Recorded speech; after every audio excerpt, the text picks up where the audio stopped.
It is the testimony Donald Trump could not have wanted the world to hear. But today, Stormy Daniels, the adult film star who says she was paid $130,000 to keep quiet about a sexual tryst with the now former president, took the stand. Under oath, under penalty of perjury, she told the jury how the two met, how she first refused his invitation, and how they ended up becoming intimate. Mercogliano with more on her bombshell testimony. She's finally here. The atmosphere here at the courthouse is electric today. Stormy Daniels is the most anticipated witness in this case. It was the first time Trump has come face to face with her since their alleged dalliance 17 years ago. She walked into the room and she had a long stride and she had lots of confidence. She walked right by Donald Trump and went straight to the witness stand. What was she wearing?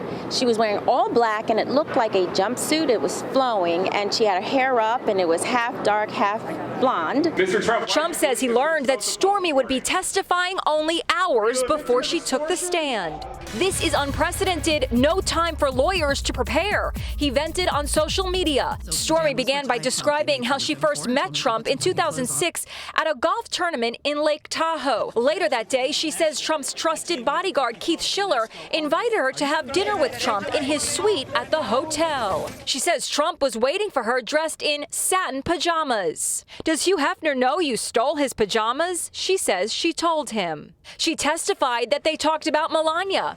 He showed me a few pictures and things, and I said, "Your wife is very beautiful." He said, "Don't worry about that. We don't even sleep in the same room." She says they also talked about Ivanka. He said, "You remind me of my daughter because she's smart, blonde, and beautiful, and people underestimate her." Trump looked uncomfortable as Stormy was talking about Melania and Ivanka. He had a scowl on his face and was shaking his head. The porn star then told the court she picked up a magazine and swatted him on the butt with it. Several citizens on the jury giggled, but Trump turned to his attorneys in disgust, using choice words, claiming the story was a bunch of bull. Trump avoided all eye contact with Stormy. What do you make of that? I think he didn't want to engage in any way, shape, or form. I don't think that he wants anyone to believe what she's saying, so he's not giving her any air. Stormy says that Trump got undressed and posed on the bed. He was seated on the bed between me and the exit, dressed in boxer shorts and a t-shirt. I tried to leave, but he blocked my path. He was bigger and blocking the way, but I was not threatened. Trump's attorney repeatedly objected as she described the tryst, which Trump has denied. Stormy says the encounter was brief and she left, quote, "just as fast as I could." But she says Trump called her the very next day and at least once a week for the next year. She says he called her Honey Bunch. During cross-examination, Stormy admitted she hates Trump. "Am I correct that you hate President Trump?" his attorney asked. "Yes," Stormy replied. "Do you want him to go to jail?"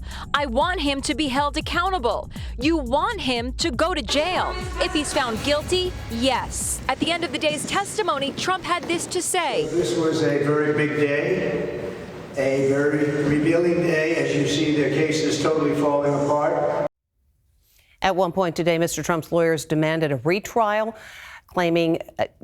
mistrial, claiming that Stormy Daniels' testimony had gone into too much detail that was not relevant to the case. The judge rejected that request.